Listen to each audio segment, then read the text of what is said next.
ሰላም ሰላም የባድማ ቴክ ሳይንስ የዩቲዩብ ቻናል ቤተሰቦች እንደምን ቆያችሁ?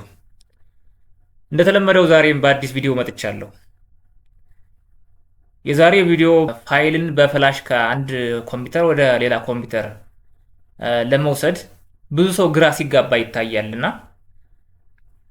ይሄን ግራ የሚያጋባችሁን ነገር በጣም ቀላልና ግልጽ በሆነ መንገድ በማያዳግም መልኩ አስተምራችኋለሁ ማለት ነው። እዚህ ጋር እንደምትመለከቱት ተመልካቾቼ እንግዲህ ሎካል ዲስክ ሲ፣ ኒው ቮሊዩም ዲ፣ ኒው ቮሊዩም ኢ የሚሉ እዚህ ዲስኮች ይታያችኋል። እንግዲህ ይሄንን የከፈትኩበት ምክንያት ምንድን ነው? ፍላሽ ወደ ኮምፒውተራችን ስናስገባ ቀጥታ መጥቶ እዚህ ጋር ስለሚገባ ብዙ ሰው ደግሞ የሚወዛገበው ፍላሹ የትኛው እንደሆነ ወይም ደግሞ ፍላሹን ከሌላው ዲስክ ለመለየት ብዙ ሰው ይቸገራልና ይሄን ለመለየት እንዲያስችላችሁ አሁን እኔ ኮምፒውተር ላይ ምንም አይነት ፍላሽ ወይም ደግሞ ኤክስተርናል የሆነ ዲቫይስ አላስገባሁም። እነዚህ ሶስቱ ድራይቮቼ እዛው የኔ ኮምፒውተር የራሱ የሲስተሙ የመረጃ ማስቀመጫ ድራይቮች ናቸው። ሲ፣ ዲ እና ኤ የሚባሉ እነዚህ ሎካል ዲስክ ሲ እዚህ በቅንፍ እንደምታዩቸው ሲ፣ ዲ፣ ኢ ብለው የተቀመጡት ፊደሎች ድራይቭ ሌተርስ ይባላሉ። ድራይቭ ሌተርስ ይባላሉ። እነዚህ ድራይቭ ሌተርስ የሚባሉት አንድ ኮምፒውተር ላይ ሁለት ተመሳሳይ ድራይቭ ሌተር ሊኖር አይችልም። ያ ማለት እዚህ ጋር ሲ፣ ዲ እና ኢ የኔ ኮምፒውተሮች የኔ ድራይቮች የያዟቸው ሌተሮች ስለሆኑ ኤክስተርናል የሆነ ዲቫይስ ለምሳሌ ፍላሽ ሳስገባ ኢ ወይም ዲ ወይም ሲ ብሎ ሊሰጥልኝ አይችልም ማለት ነው። ኦልሬዲ እነዚህ ሌተሮቹ ስለተያዙ ማለት ነው። ስለዚህ ፍላሻችሁን ለመለየት መጀመሪያ ኮምፒውተራችሁ ምን አይነት ድራይቭ እንዳለውና ድራይቭ ሌተሮቹ ማን ማን እንደሆኑ ከለያችሁ በኋላ ፍላሽ ስታስገቡ ከነዚህ ውጭ ያለው ፍላሽ ነው ማለት ነው። ኦልሬዲ ይህንን ለማሳየት ፍላሽ ወደ ኮምፒውተር ላስገባና ላሳያችሁ።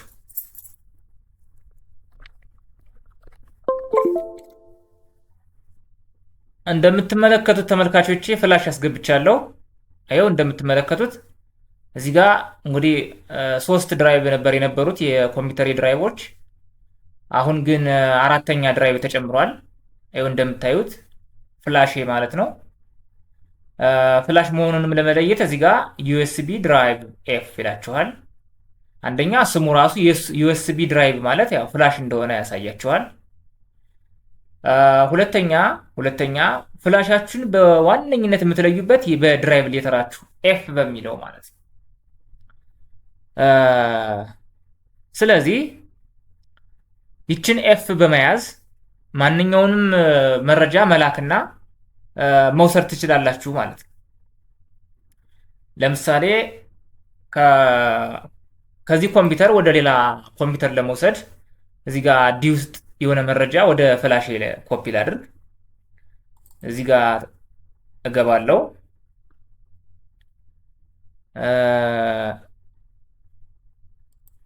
እዚህ ጋር ዶክመንትስ ልግባ።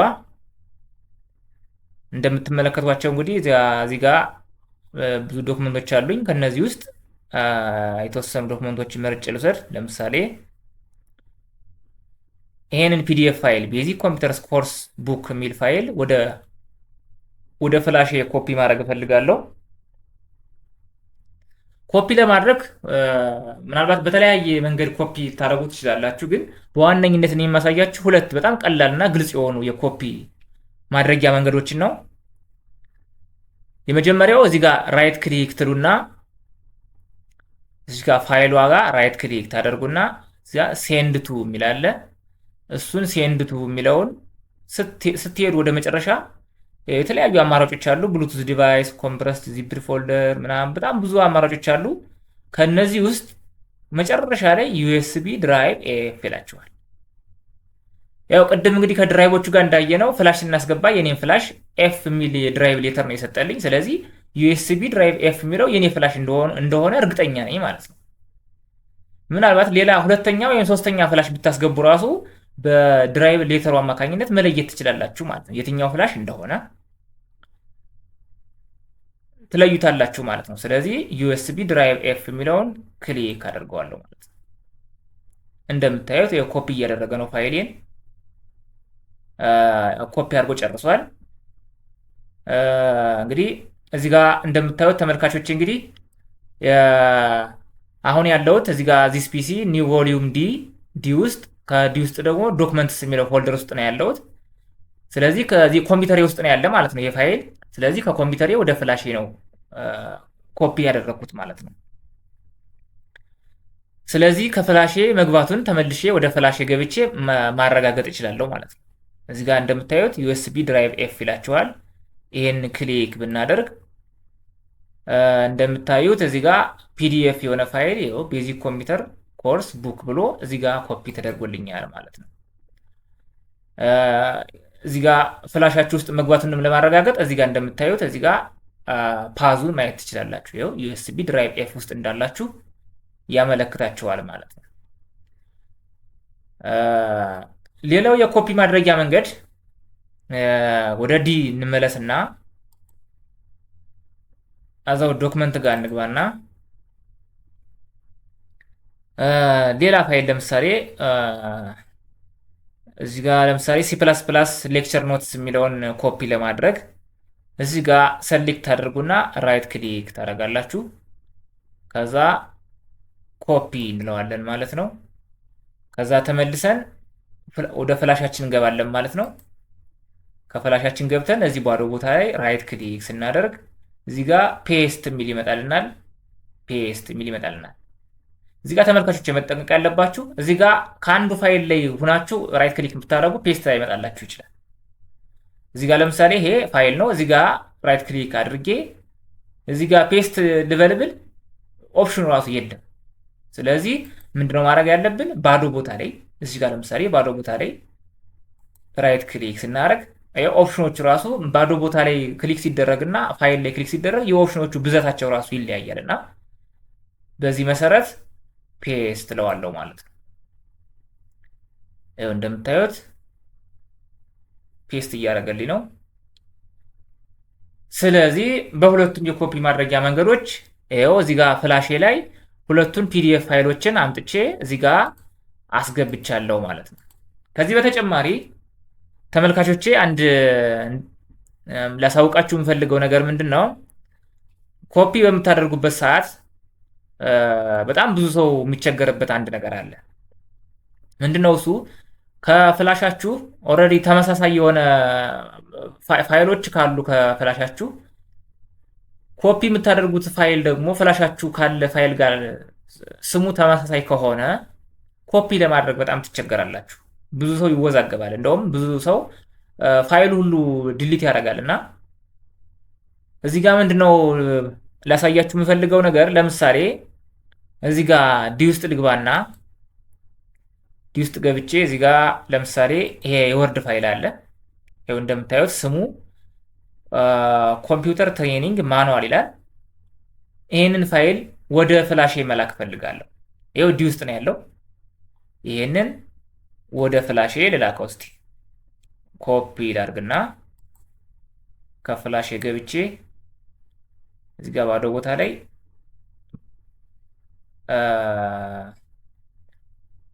ፔስት ስለዋለው ፔስት ስለው ይሄ ሜሴጅ ይመጣላችኋል። ለምንድን ነው ፔስት ያልኩት? ፋይል ከዚህ ከፍላሹ ካለ ሌላ ፋይል ጋር ተመሳሳይ ስም አለ እያለኝ ነው። ተመሳሳይ ፋይል አለ ምን ላድርግልህ እያለኝ ነው።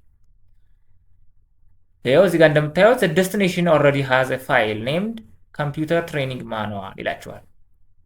ተመሳሳይ ፋይል ኮፒ ወደምታደርጉበት ፎልደር አለ እያለኝ ነው።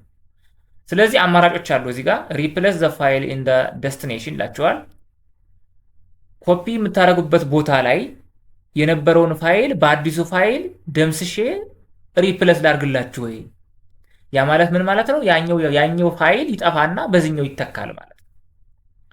ሁለተኛው አማራጭ ስኪፕ ዚስ ፋይል ይላችኋል።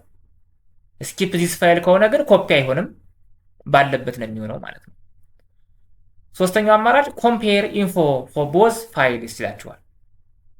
ይሄ ማለት ደግሞ ሁለቱም ፋይሎች ተመሳሳይ ስም ኖሯቸው ግን አሁን ኮፒ የማደርገው ፋይል በቅንፍ 2 ወይም ደግሞ ቁጥር ተጨምሮበት እንዲቀመጥ ይሆናል ማለት ነው። ስለዚህ ይሄ ብዙ ጣጣ ስለሚያመጣ ሪፕለስ ማለትም አትችሉም። ስኪፕ ትሉና በቀላሉ መንገድ ስኪፕ ማለት ነው። ስኪፕ እንለውና ያ ማለት ኮፒ አይሆንም ማለት ነው። ኮፒ አልተደረገም። አሁን እዚህ ጋር ላሳያችሁ። አሁን ይሄ ፍላሽ ውስጥ ነው ያለሁት። ይሄ ኮምፒውተር ትሬኒንግ ማኑዋል ይላል። ተመሳሳይ ፋይሉ ይሄ ነው። እዚህ ጋር ልግባና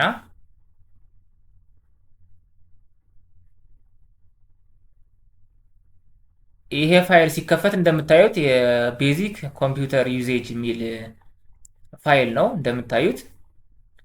አሁን ይሄ ፋይል ፍላሽ ውስጥ ነው ያለው። ኮፒ ላደርገው ያሰብኩት ፋይል ደግሞ እዚህ ጋር ዲ ውስጥ ነው የነበረው። ኮፒ ላደርገው ያሰብኩትን ፋይል እዩት። እዚህ ጋር ይሄን ልክፈተው። ይሄን ስከፍት ደግሞ እንደምታዩት ቴብል ኦፍ ኮንተንት ምናምን የሚል ፋይል ነው እንደምታዩት። ስለዚህ የውስጡ ኮንተንት የሁለቱም ፋይል በጣም የተለያየ ነው። ነገር ግን ስማቸው ብቻ ነው የሚመሳሰለው ማለት ነው። ስሙ እንደምታዩት ኮምፒውተር ትሬኒንግ ማኑዋል ነው የሚለው የሁለቱም፣ ዲ ውስጥ ያለው ፋይልም ፍላሽ ውስጥ ያለው ፋይልም ማለት ነው። ይሄን ኮፒ ለማድረግ የግድ ምን ማድረግ አለባችሁ? ያኛው ፋይል እንዳይጠፋባችሁ ይሄን ስም ወይም ደግሞ የዛኛውን ስም መቀየር አለባችሁ ማለት ነው። እንዴት እንደሚቀይረው ላሳያችሁ አንዴ። ይሄንን ኮፒ ብየዋለሁ። ከዛ ከፍላሽ የገባውና ፔስት አልኩት።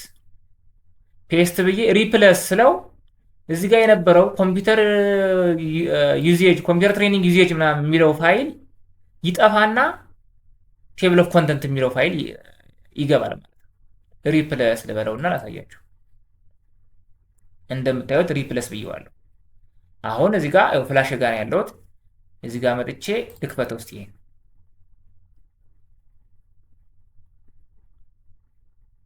እንደምታዩት ቴብል ኦፍ ኮንተንት የሚለው ፋይል ነው መጥቶ የገባ ማለት ነው። ኮምፒውተር ትሬኒንግ ኮምፒውተር ዩዜጅ ምናምን የሚለው ፋይል ሙሉ ለሙሉ ጠፍቷል ማለት ነው። በሌላ አማርኛ ምን ማለት ነው? ኮፒ ለማድረግ በምሞክርበት ጊዜ ፋይል አጥፍቻለሁ ማለት ነው። ምናልባት ያኛው ፋይል በጣም ጠቃሚ ፋይል ቢሆን ያ ፋይል የጠፋ ማለት ነው። ስለዚህ ምንድነው የምታደርጉት? ከሁለቱ ፋይል አንዱን ፋይል ሪኔም ታደርጉና ስሙን ትቀይሩና ነው ኮፒ ማድረግ ያለባችሁ ማለት ነው። በዚህ መልኩ ኮፒ ካላደረጋችሁ በጣም አስቸጋሪ ነው የሚሆነው። ብዙ ሰው ያው እንደዚህ ኮፒ ሲያደርግ ፋይል ጠፋብኝ፣ ኮፒ አድርጌው ነበር የለም ምናምን ሲል እሰማለሁ እና በጣም ያስቸግራል። ስለዚህ እናንተ በዚህ መልኩ ችግር ማስተካከል ትችላላችሁ ማለት ነው። እንግዲህ ተመልካቾቼ ያው እነዚህን ፋይሎች ወደ 3 ያክል ፋይሎች ኮፒ አድርጌያለሁ። አሁን እንግዲህ በፍላሼ ይዣለሁ ማለት ነው እነዚህን ፋይሎች። ስለዚህ ምንድነው የሚደረገው? በኋላ ከሌላ ኮምፒውተር ጋር ፍላሼን አወጣና ፍላሼን ይሄንን ፋይል ልዝጋና ከዚያ ፍላሻችሁን ለማውጣት እዚህ ጋር ትመጡና እዚች የፍላሽ ምልክት እዚህ ጋር አለች፣ የዲቫይስ ምልክት እዚህ ጋር ክሊክ ታደርጉና ኢጀክት ዲስክ ትሏታላችሁ ማለት ነው። ኢጀክት ዲስክ ትሉና ሴፍ ቱ ሪሙቭ ሲል ፍላሻችሁን ትነቅላላችሁ ማለት ነው። ከዛ ከነቀላችሁ በኋላ ሌላ ኮምፒውተር ላይ ወስዳችሁ ነው እንግዲህ ኮፒ የምታደርጉት ማለት ነው። የምትፈልጉት ኮምፒውተር ላይ ወስዳችሁ ኮፒ ለማድረግ ምንድነው የሚሆነው? ተመሳሳይ ነው የሚሆነው። በቃ ልክ እንደዚህ ለምሳሌ የወሰዳችሁበት ኮምፒውተር ይሄ ራሱ ኮምፒውተር ነው እንበልና እዚህ ጋር ትገባላችሁ ፋይል ኤክስፕሎረር ላይ። ፋይል ኤክስፕሎረር ከገባን በኋላ እንግዲህ እንደምታዩት መጀመሪያ ላይ ኮፒ ስናደርግ ከኮምፒውተራችን ወይም ከዲ ወደ ፍላሻችን ነበር ኮፒ ያደረግነው። አሁን ደግሞ ተገልብጦ ከፍላሻችን ወደ ኮምፒውተራችን ይሆናል ማለት ነው። ስለዚህ ከፍላሽ ይገባለው ኮፒ አድርጌ ያመጣሁትን ፋይል አያለው። ይኸው እንደምታዩት ለምሳሌ ወደ 3 ፋይሎች ይዣለሁ። እነዚህን ፋይሎች ሶስቱንም ለምሳሌ ኮፒ አድርጌ ለመውሰድ ኮንትሮል ትንጫንና ሶስቱንም ሰሌክት እናደርጋለን ማለት ነው። ይኸው እንደምታዩት ሶስቱን ፋይሎችን ሰሌክት አድርጌያለሁ። ስለዚህ ኮንትሮል እተውና እዚህ ጋር ራይት ክሊክ ሳደርግ ሶስቱንም ፋይል ማለት ነው ኮፒ የሚል አማራጭ ይመጣልኝ። ኮፒ ይለውና ከዛ ሶስቱንም ፋይሎችን ከፍላሼ ወዴት ነው መውሰድ የፈለኩት? ይኸው እንደምታዩት እዚህ ጋር ፍላሽ ነው። ይሄ በሙሉ ፍላሽ ነው ፓዙን እንደምታዩት። ስለዚህ ወደ ኮምፒውተር ነው መውሰድ የፈለኩት። ቀጥታ ዲ ወይም ደግሞ በምትፈልጉት ቦታ ለምሳሌ ዴስክቶፕ ማድረግ ትችላላችሁ። እኔ ለጊዜው ግን ዲ ውስጥ ልውሰደውና እዚህ ጋር እንደምታዩት እዚህ ጋር ውጭ ላይ ፔስት ልበል። እንደምታዩት እንግዲህ ሁለቱ ፋይሎች ኮፒ ሆነዋል። ነገር ግን የሶስተኛው ፋይል ቅድም እንዳልኳችሁ ተመሳሳይ ፋይል ስም ስላለው ይሄንን ኮፒ ማድረግ አልተቻለም። ይሄው ወደዚህ ጋር እንደምታዩት ኮምፒውተር ትሬኒንግ ማኑዋል የሚለው ፋይል ኮፒ ማድረግ አልቻለም። ስለዚህ ምንድነው የማደርገው? የፋይሉን ስም ከፍላሹ ላይ ወይ ቀይረዋለሁ ወይ እዚህ ጋር ቀይረዋለሁ ማለት ነው። ከፍላሽ ጋር ለምሳሌ ከፍላሽ ጋር ልመለስና ኮምፒውተር ትሬኒንግ ማኑዋል የሚለውን ፋይል እዚህ ጋር ደብል ክሊክ ስታደርጉ ይመጣላችኋል መጻፊያው። እዚህ ጋር ክሊክ ታደርጉና ማኑዋል የምትለዋል ለምሳሌ አጥፍቼ ኮምፒውተር ትሬኒንግ ብቻ ብሎ ይሄው ኮምፒውተር ትሬኒንግ ብቻ እንዲል ያደረኩትና ስለዚህ ይሄን ፋይል ብቻ ኮፒ አድርጌ ወስደዋለሁ ማለት ነው። ኮፒ ስለው እዚህ ጋር መጥቼ ዲ ውስጥ አምጥቼ ፔስት እለዋለሁ ማለት ነው። ይሄው እንደምታዩት የተለያየ ስም ስለሆነ ምንም ሳትቸገሩ በቀላሉ ኮፒ ማድረግ ትችላላችሁ ማለት ነው። በዚህ መልኩ በቀላሉ ፋይሎቻችሁን ኮፒ ማድረግ ትችላላችሁ ማለት ነው። ተመልካቾች እንግዲህ ቪዲዮ ከተመቻችሁ ላይክ አድርጉ፣ ለጓደኞቻችሁ ሸር አድርጉ። ለዚህ ቻናል አዲስ ከሆናችሁም ሰብስክራይብ አድርጉ ቻናሉን። ሰላም ያገናኝ።